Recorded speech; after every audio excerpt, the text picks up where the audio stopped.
कार्तिकी एकादशी निमित्त विशेष कीर्तन. परमविष्णू भक्त राजा अंबरीश. कीर्तन लेखन आणि सादरीकरण हरिभक्तिपरायण सौ अंजली जोशी, डोंबिवली.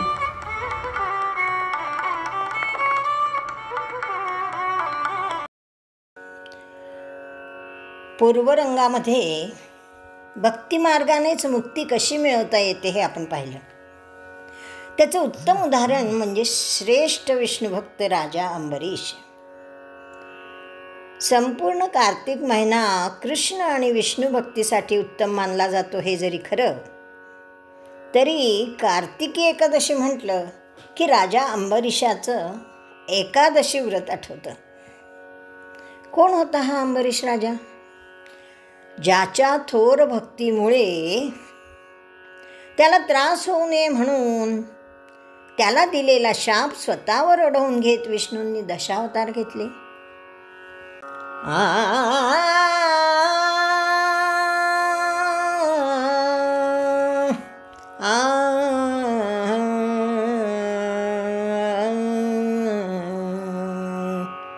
इक्ष्वाकु वंशातील राजा, इक्ष्वाकु वंशातील राजा, नाभागाचा पुत्र,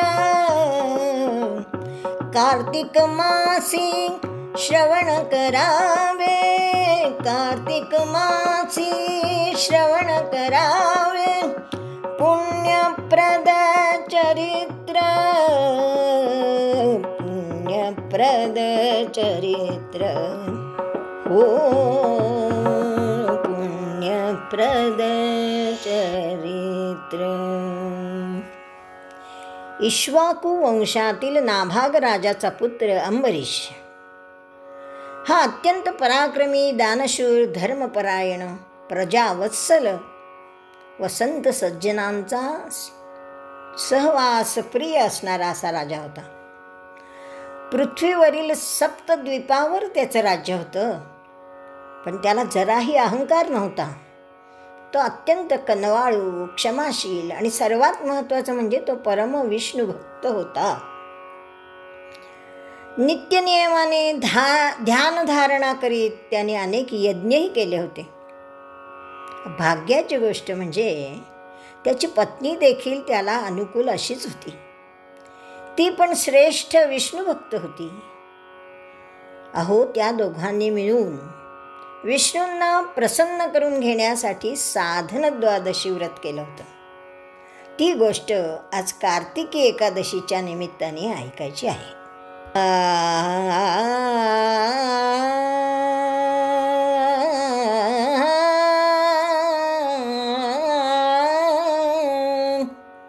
नाभागाचा पुत्र अंबरीश, नाभागाचा पुत्र अंबरीश, परमभक्त विष्णूचा, हो परमभक्त विष्णूचा. सप्तद्वीपावर राज्य जयाचे, सप्तद्वीपावर राज्य जयाचे, प्रेमी संत जनांचा होता, प्रेमी संत जनांचा. दुर्वासे दिधला,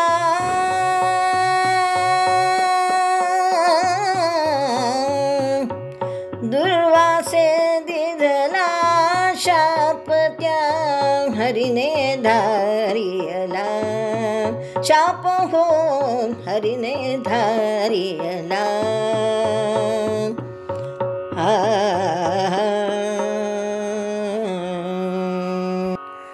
साधन द्वादशी व्रत म्हणजे काय?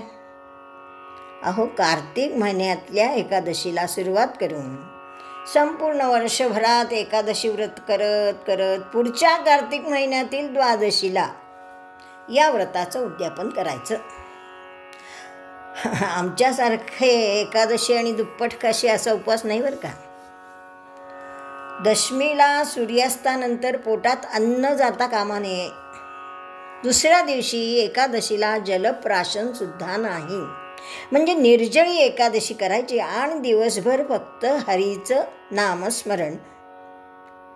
दुसऱ्या दिवशी उपास सोडल्यानंतर द्वादशीला पुन्हा जेवायचं नाही. याला एकभुक्त राहणं असं म्हणतात. अंबरीश राजाने वर्षभरात असे 25 एकादशीचे उपवास केले. प्रत्येक द्वादशीला भरपूर दान, ब्राह्मण भोजन, गाईच्या खुरांना आणि शिंगांना सुवर्णाने मढवून बरं का सालंकृत असं गोदान केलं. पुढल्या वर्षीच्या कार्तिक महिन्यात त्या व्रताचं उद्यापन होतं. कार्तिक एकादशीला कडकडीत उपवास झाला. अत्यंत भक्तिभावे दिवसभर विष्णूंची उपासना झाली. अखंड नामस्मरण झालं. द्वादशीच्या दिवशी मग राजाने मधुवनामध्ये सर्व पुरोहित, ब्राह्मण आणि अनेक थोर मंडळींना भोजनासाठी बोलवलं. भरपूर दानधर्म झाला. योग्य अशा मुहूर्तावर एकादशीचा उपवास सोडून द्वादशीचं पारणं व्हावं या उद्देशाने सोहळ्याची उत्तम तयारी देखील झाली होती. साधन द्वादशी व्रताचरिले, साधन द्वादशी व्रत आचरिले, पत्नी सह अंबरीशाने. कार्तिक मासी उद्यापन ते,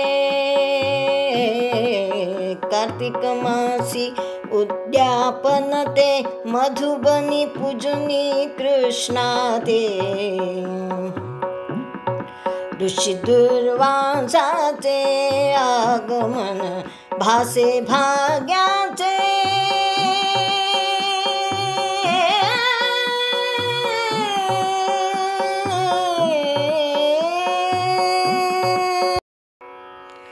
वातावरण अत्यंत पवित्र, प्रसन्न आणि उल्हसित होतं. दुग्ध शर्करा योग असा की नेमकी त्याच वेळी ज्येष्ठ तपस्वी दुर्वास ऋषी तेथे हजर झाले. दुर्वास ऋषींना बघून राजाला अतिशय आनंद झाला.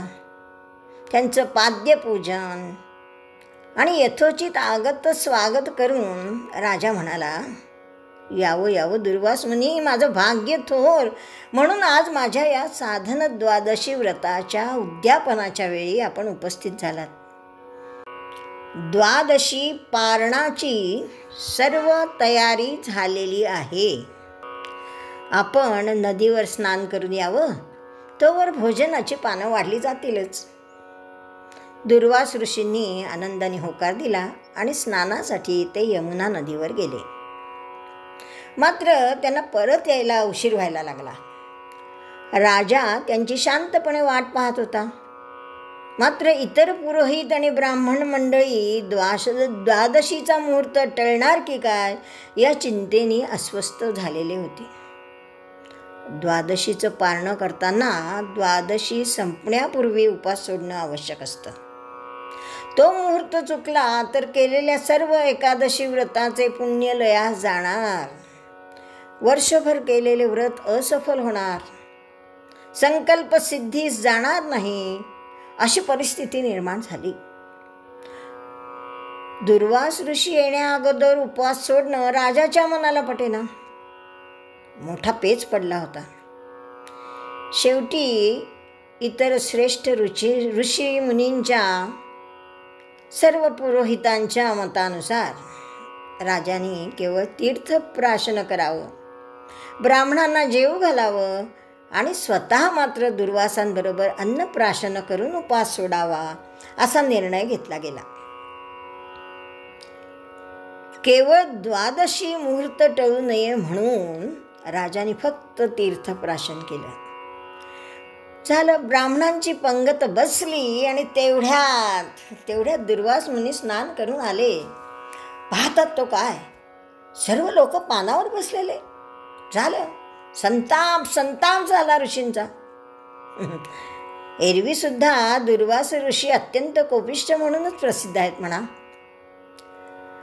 राजाने माझा अवमान केला, मी येण्या अगोदर उपवास सोडला, हे सहन झालं नाही त्यांना आणि क्रोधाविष्टित होऊन ते म्हणाले, काय हे चालले अन्न उष्टावले, काय हे चालले अन्न उष्टावले, द्वादशी पारणे मज विना साधिले, द्वादशी पारणे मज विना साधिले, काय हे चालले अन्न उष्टावले. दुष्ट हेतू तुझा मजसी अवमानिले, दुष्ट हेतू तुझा मजसी अवमानिले, भोग आता तुझ्या करणीची तू फळे, भोग आता तुझ्या करणीची तू फळे, काय हे चालले अन्न उष्टावले, काय हे, काय हे, काय हे. रागारागांनी दुर्वास ऋषींनी राजाला शाप दिला. राजा, या व्रताचं फळ म्हणून मोक्षाची अपेक्षा तर सोडच, पण तुला यापुढे विविध योनीत 10 जन्म घ्यावे लागतील. राजाने दुर्वास मुनींची हर प्रकारे समजूत घालण्याचा प्रयत्न केला. मुनिवर्य, अजून मी अन्नग्रहण केलेलं नाही, केवळ तीर्थप्राशन केलेलं आहे. आपण असे क्रोधित होऊ नये. हवे असल्यास आपणासाठी नवीन पाक तयार करण्यात येईल. केवळ 12 मुहूर्त टळू नये म्हणून सर्व ज्येष्ठ आणि श्रेष्ठ पुरोहितांच्या सल्ल्यानुसारच मी असं वागलो. आपण गैरसमज करून घेऊ नये. मात्र दुर्वास मुनींच्या राग एवढा शिगेला पोचला होता की राजाला नष्ट करण्यासाठी त्यांनी रागारागाने आपली एक जटा उपटून जमिनीवर आपटली आणि त्यातून एक कृत्या नावाची राक्षसी निर्माण केली आणि तिला राजा अंबरीशाला जाळून टाकण्याची आज्ञा केली.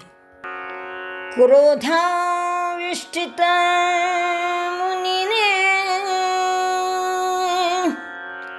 क्रोधाविष्टित मुनीने शापुनिया अंबरीश राजाला.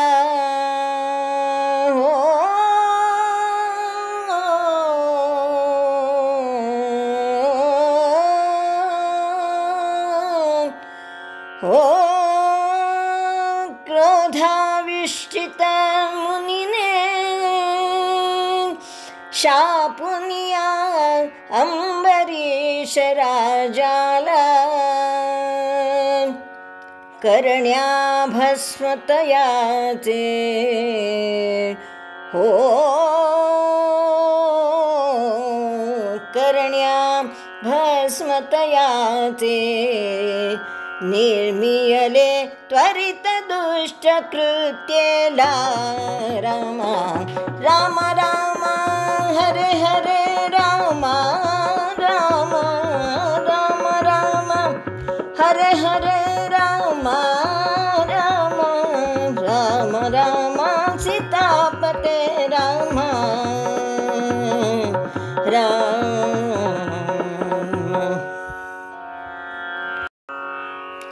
कृत्या अंबरीशाला जाळणार हे पाहून विष्णूंनी आपल्या चक्राला आज्ञा केली. ते सुदर्शन चक्र गरगर गरगर करत खाली आलं.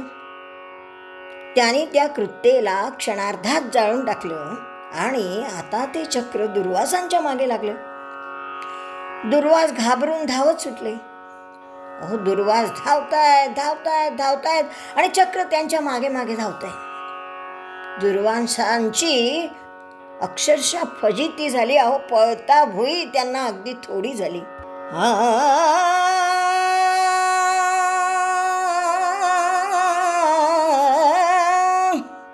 रक्षण करण्या अंबरीशाचे, रक्षण करण्या अंबरीशाचे, चक्र ते अवतरले हो, चक्र ते अवतरले.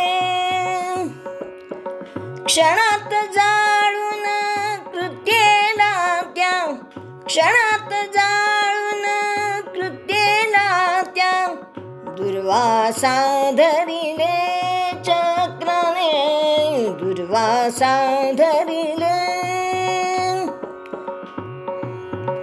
त्रैलोकी मुनी धावत सुटले, त्रैलोकी मुनी धावत सुटले.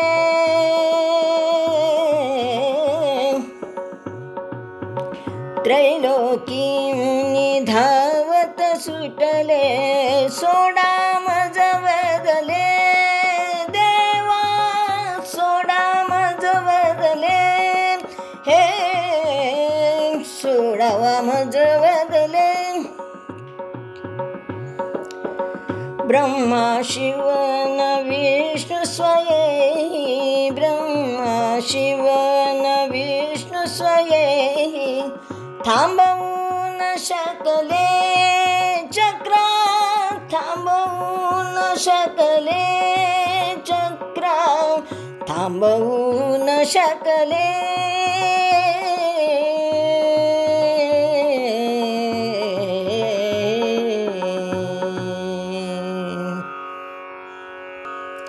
धावत धावत धावत दुर्वास मुनी ब्रह्मदेवाकडे गेले. या चक्रापासून मला सोडवा असं म्हणाले, पण ब्रह्मदेव म्हणाले मी या चक्राला अडवू शकत नाही. भयभीत झालेले दुर्वास मग शंकराकडे गेले, पण माझा ह्या चक्रावर अधिकारच नाही, तू त्या विष्णूंकडे जा असं शंकरांनी सांगितल्यानंतर दुर्वास मुनी विष्णूंकडे धावले. देवा देवा देवा, मी चुकलो. अंबरीशाला मारण्यासाठी मी कृत्या निर्माण केली, मात्र तिचा नाश करून हे चक्र आता माझ्या मागे लागलं आहे. या आपल्या सुदर्शन चक्रापासून मला सोडवा अशी त्यांनी विष्णूंना विनंती केली. पण विष्णूंनी सुद्धा नकार दिला. ते म्हणाले, हे चक्र माझ्या भक्तासाठी कार्य करीत आहे, मी आता याला थांबवू शकणार नाही. या चक्रावर आता केवळ आणि केवळ त्या श्रेष्ठ भक्त अंबरीशाचाच अधिकार आहे. त्याला तू शरण जा, तोच हे चक्र आता थांबवू शकेल. चक्राच्या भीतीने आणि धावून धावून हैराण झालेले दुर्वास शेवटी अंबरीशाकडे आले. त्याची क्षमा याचना करून म्हणाले, राजा राजा, मी चुकलो. मी क्रोधाने दुष्ट कृत्या निर्माण केली, मात्र माझी चूक आता मला कळली आहे. या चक्राला तू कृपा करून थांबव राजा, कृपा करून या चक्राला थांबव रे. अत्यंत काकुळतीला येऊन दुर्वास ऋषींनी अंबरीश राजाला विनवणी केली. सोडव मजला अंबरीशा रे, सोडव मजला अंबरीशा रे. चक्राने छैले मजला, चक्राने छैले. सोडव मजला अंबरीशा रे.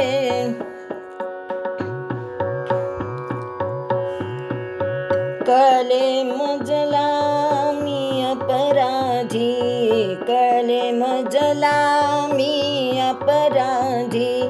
क्रोधेशा पियले तुझला, क्रोधेशा पियले. सोडव मजला अंबरीशा रे.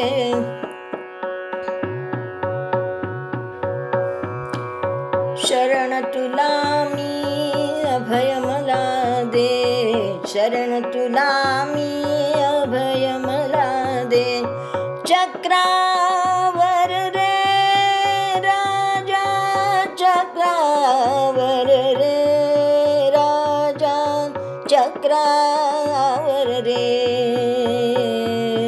सोडव मजला, सोडव मजला, सोडव मजला अंबरीशा रे. राजा अंबरीश अत्यंत कनवाळू, सज्जन आणि क्षमाशील होता. त्याने शांत चित्ताने दुर्वासांना क्षमा केली आणि त्या चक्राला नम्रपणे वंदन करून त्याची स्तुती करून त्याला शांत केलं. अंबरीष राजाच्या आज्ञेनुसार चक्र अंतर्धान पावलं. दुर्वासांवरचं संकट टळलं. पुढे मग राजालाही त्याच्या व्रताचं फळ मिळालं आणि मोक्ष प्राप्ती झाली. मुख्य म्हणजे दुर्वास मुनींनी राजाला 10 योनींमध्ये भटकशील असा जो शाप दिला होता तो स्वतः विष्णूंनी स्वीकारला. आपल्या भक्ताला शापमुक्त करून स्वतः मात्र निरनिराळ्या योनींमध्ये विष्णूंनी मग दशावतार घेतले.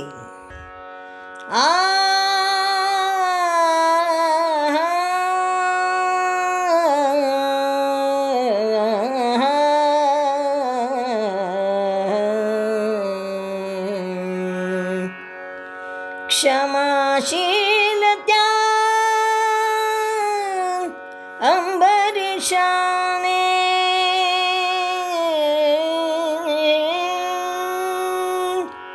क्षमाशील त्या अंबरीशाने दुर्वासा रक्षिले हो दुर्वासा रक्षिले.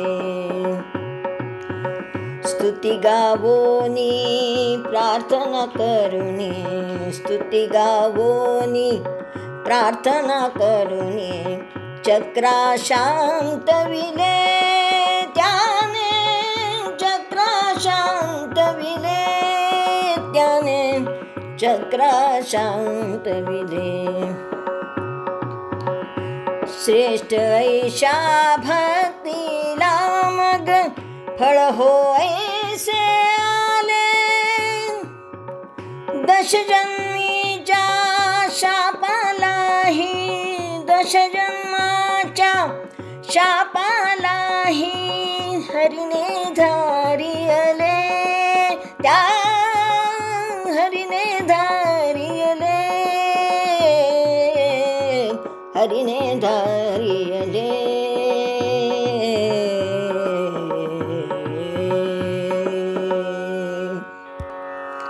श्रोते हो, या कथेतून लक्षात येतं की मनापासून विष्णूंची भक्ती केली असता भक्तांचे रक्षण करण्यासाठी विष्णू सतत पाठीशी उभे राहतात. कुठल्याही प्रकारच्या संकटातून त्याला सोडवतात. एवढंच नव्हे तर भक्ताला त्रास होऊ नये म्हणून त्याचा शापसुद्धा स्वतः स्वीकारतात. एवढा हा भक्तीचा महिमा. अंबरीष राजाला भगवंताच्या स्वरूपाचं सम्यक ज्ञान तर होतच हो, पण त्याच्या मनातला भक्तिभाव अधिक श्रेष्ठ होता. या भक्तीच्या जोरावरच त्याला मोक्ष प्राप्ती झाली. आणि हेच तर आपण पूर्वरंगात पाहिलं. भक्ती मार्गानेच मोक्ष प्राप्ती शक्य आहे.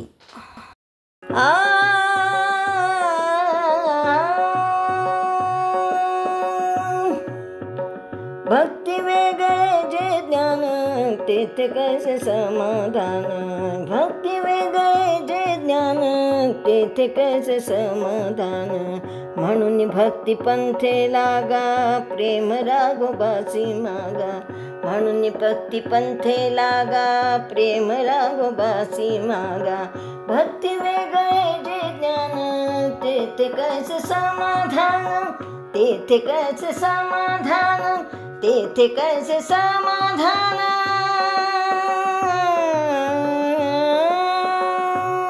झाली ही सेवा त्या विष्णूंच्या चरणी अर्पण करून संतांनी जे मागणं मागितलं ते मागून कीर्तनाची सांगता करायची.